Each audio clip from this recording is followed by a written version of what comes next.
മലങ്കര സുറിയാനി ക്രിസ്ത്യാനി association 2026 online രജിസ്ട്രേഷനുള്ള നിർദ്ദേശങ്ങൾ. ഓൺലൈനിൽ സംബന്ധിക്കുവാൻ അർഹരായ അംഗങ്ങൾ ആദ്യമേ ചെയ്യേണ്ടത് രജിസ്ട്രേഷൻ നടപടികൾ നിർവഹിക്കുക എന്നതാണ്. രജിസ്ട്രേഷൻ 2026 ഓഗസ്റ്റ് മാസം 26-ാം തീയതി ഇന്ത്യൻ സമയം വൈകിട്ട് 5 മണിക്ക് ആരംഭിക്കും. അതിനായി www.mosc2026.org mosc2026.org എന്ന വെബ്സൈറ്റിൽ പ്രവേശിച്ചു കഴിയുമ്പോൾ നിങ്ങൾക്ക് കാണാവുന്ന സ്ക്രീനാണ് ഇപ്പോൾ നിങ്ങൾ കാണുന്നത്. ഇതിൽ രജിസ്ട്രേഷൻ എന്ന ബട്ടണിൽ ക്ലിക്ക് ചെയ്യേണ്ടതാണ്. നിങ്ങളുടെ രജിസ്റ്റേർഡ് മൊബൈൽ നമ്പർ ഇവിടെ എൻ്റർ ചെയ്യേണ്ടതാണ്. ഓരോ രാജ്യത്തിൻ്റെയും കോഡ് വ്യത്യസ്തമാകിയാൽ കൺട്രി കോഡ് എന്ന ഭാഗം പ്രത്യേകം ശ്രദ്ധിക്കണം. നിങ്ങളുടെ നമ്പർ ഏത് രാജ്യത്തേതാണോ അതാത് കോഡ് എൻ്റർ ചെയ്യുക. അതേ തുടർന്ന് ഈ പേജിൽ കാണുന്ന സബ്മിറ്റ് എന്ന ബട്ടൺ ക്ലിക്ക് ചെയ്യുക. അപ്പോൾ നിങ്ങൾ ദേവലോകം ഓഫീസിൽ നൽകിയിട്ടുള്ള ഇമെയിലിലേക്ക് ഒരു OTP ലഭിക്കുന്നതാണ്. പ്രത്യേകം ശ്രദ്ധിക്കുക, OTP ഇമെയിലിൽ മാത്രമേ ലഭിക്കുകയുള്ളൂ. അതിനായി നിങ്ങളുടെ ഇമെയിലിലെ ജങ്ക് അല്ലെങ്കിൽ സ്പാം ഫോൾഡർ കൂടി പരിശോധിച്ച് ഉറപ്പുവരുത്തുക. ഇപ്പോൾ നിങ്ങൾ കാണുന്ന സ്ക്രീനിൽ ആ OTPയുടെ കൂടെ അവിടെ കാണുന്ന ഒരു ക്യാപ്ച, അതായത് ഒരു 6 അക്ക സംഖ്യ അതോടൊപ്പം തന്നെ എൻ്റർ ചെയ്യേണ്ടതാണ്. അതിനുശേഷം സബ്മിറ്റ് ബട്ടൺ ക്ലിക്ക് ചെയ്താൽ നിങ്ങൾക്ക് നിങ്ങളുടെ വിവരങ്ങൾ സ്ക്രീനിൽ കാണാവുന്നതും അതേ തുടർന്ന് പ്രൊസീഡ് ബട്ടൺ ക്ലിക്ക് ചെയ്യേണ്ടതുമാണ്. ഇപ്പോൾ നിങ്ങളുടെ രജിസ്ട്രേഷൻ നടപടികൾ പൂർത്തിയായതായി മനസ്സിലാക്കാം. ആയതിൻ്റെ രേഖയായി നിങ്ങൾക്ക് ഒരു കൺഫർമേഷൻ ഇമെയിലും ലഭിക്കുന്നതാണ്. യോഗ ദിവസമായ ഓഗസ്റ്റ് 27-ാം തീയതി ഇന്ത്യൻ സമയം പകൽ 11 മണി വരെയാണ് ഓൺലൈൻ രജിസ്ട്രേഷനുള്ള സമയം. രജിസ്ട്രേഷൻ സമയം തീരുന്നതിന് മുൻപ് ഇപ്രകാരം രജിസ്റ്റർ ചെയ്യാത്ത ആർക്കും തന്നെ അതേ തുടർന്നുള്ള ഓൺലൈൻ വോട്ടിങ്ങിൽ സംബന്ധിക്കുവാൻ സാധിക്കുന്നതല്ല. നിങ്ങളായിരിക്കുന്ന സ്ഥലത്ത് വെച്ച് തന്നെ ഇതേ തുടർന്നുള്ള വോട്ടിംഗ് ലാപ്ടോപ്പിലോ മൊബൈലിലോ ചെയ്യാവുന്നതുമാണ്.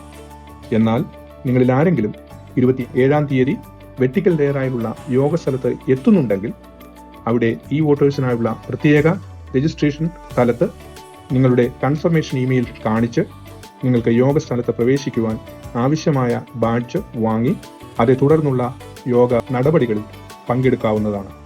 ഓൺലൈൻ വോട്ടിങ്ങിനുള്ള നിർദ്ദേശങ്ങൾ. അസോസിയേഷൻ യോഗ ദിവസമായ ഓഗസ്റ്റ് 27-ന് ഇന്ത്യൻ സമയം ഉച്ച കഴിഞ്ഞ് 12:45 നിങ്ങൾക്ക് യോഗ സ്ഥലത്തെ നടപടികൾ സഭയുടെ ഓൺലൈൻ സ്ട്രീമിംഗ് ചാനലായ കാതോലിക്കേറ്റ് ന്യൂസ് അഥവാ ഗ്രിഗോറിയൻ TV എന്നിവയുടെ യൂട്യൂബ് ചാനലിൽ കൂടി ലഭിക്കുന്നതാണ്. അതോടൊപ്പം തന്നെ നിങ്ങൾക്ക് അതേ സമയത്ത് mosc2026.org എന്ന വെബ്സൈറ്റിൽ ലോഗിൻ എന്ന ബട്ടൺ ഉള്ളതും അതിൽ നിങ്ങൾ ക്ലിക്ക് ചെയ്യുമ്പോൾ നിങ്ങളുടെ മൊബൈൽ നമ്പർ ആവശ്യപ്പെടുകയും അതേ തുടർന്ന് OTP ഉൾപ്പെടെ നൽകി നിങ്ങൾക്ക് ഈ പേജിൽ ലോഗിൻ ചെയ്യാവുന്നതുമാണ്. പ്രത്യേകം ശ്രദ്ധിക്കുക, OTP ഇമെയിൽ വഴി മാത്രമേ നിങ്ങൾക്ക് ലഭിക്കുകയുള്ളൂ. നിങ്ങൾക്ക് 2 ബട്ടണുകൾ ഈ സമയം ഈ പേജിൽ ലഭിക്കുന്നതാണ്. ഒന്ന് ജോയിൻ മീറ്റിംഗ്, രണ്ടാമത്തേത് സ്റ്റാർട്ട് വോട്ടിംഗ്. ജോയിൻ മീറ്റിംഗ് എന്ന ബട്ടണിൽ ക്ലിക്ക് ചെയ്യുമ്പോൾ യൂട്യൂബ് സ്ട്രീമിംഗ് ചാനലിലേക്ക് നിങ്ങളെ റീഡയറക്ട് ചെയ്യുന്നതാണ്. കൃത്യം 1 മണിക്ക് യോഗം ആരംഭിക്കുന്നതും അതേ തുടർന്നുള്ള നടപടികൾ പരിശുദ്ധ ബാവ തിരുമനസിന്റെ അധ്യക്ഷതയിൽ നടക്കുന്നതുമായിരിക്കും. ഏകദേശം 2 മണിയോടുകൂടി പരിശുദ്ധ ബാവ തിരുമേനി വോട്ടിംഗ് പ്രഖ്യാപിച്ചു കഴിഞ്ഞതിന് ശേഷം മാത്രമേ ഇവിടെ കാണിച്ചിരിക്കുന്ന സ്റ്റാർട്ട് വോട്ടിംഗ് ബട്ടൺ എനേബിൾ ആവുകയുള്ളൂ. ഒരുപക്ഷെ ആ സമയത്തിന് മുൻപ് തന്നെ നിങ്ങൾ ലോഗിൻ ചെയ്ത പേജ് ലോഗ് ഓഫ് ആകാൻ സാധ്യതയുള്ളതുകൊണ്ട് അങ്ങനെ വന്നാൽ നിങ്ങൾ വീണ്ടും ഫോൺ നമ്പരും OTPയും നൽകി ലോഗിൻ ചെയ്യേണ്ടതാണ്. വോട്ടിംഗ് ഡിക്ലറേഷന് ശേഷം നിങ്ങൾ സ്റ്റാർട്ട് വോട്ടിംഗ് എന്ന ബട്ടണിൽ ക്ലിക്ക് ചെയ്ത് കഴിയുമ്പോൾ 6 മെത്രാപ്പോലിത്ത സ്ഥാനാർത്ഥികളുടെ പേരുകൾ ഇംഗ്ലീഷ് ആൽഫബറ്റിക്കൽ ഓർഡറിൽ നിങ്ങൾക്ക് ലഭിക്കുന്നതാണ്. നിങ്ങൾക്ക് അനുയോജ്യരെന്ന് തോന്നുന്ന 4 സ്ഥാനാർത്ഥികൾക്ക് വരെ വോട്ട് ചെയ്യുവാനുള്ള സൗകര്യം ഇവിടെ ലഭ്യമാണ്. അവിടെ കാണുന്ന പേരുകളുള്ള ഐക്കണുകളിൽ ക്ലിക്ക് ചെയ്ത് നിങ്ങളുടെ സമ്മതിദാനാവകാശം വിനിയോഗിക്കാവുന്നതാണ്. അതേ തുടർന്ന് അവിടെ കാണുന്ന സബ്മിറ്റ് യുവർ വോട്ട് എന്ന ബട്ടണിൽ ക്ലിക്ക് ചെയ്യുമ്പോൾ നിങ്ങൾ നൽകിയിരിക്കുന്ന ലിസ്റ്റ് പൂർണ്ണമായും കണ്ട് ബോധ്യപ്പെട്ട് കൺഫേം ചെയ്ത് കഴിയുമ്പോഴാണ് നിങ്ങളുടെ വോട്ടിംഗ് പൂർത്തിയാകുന്നത്.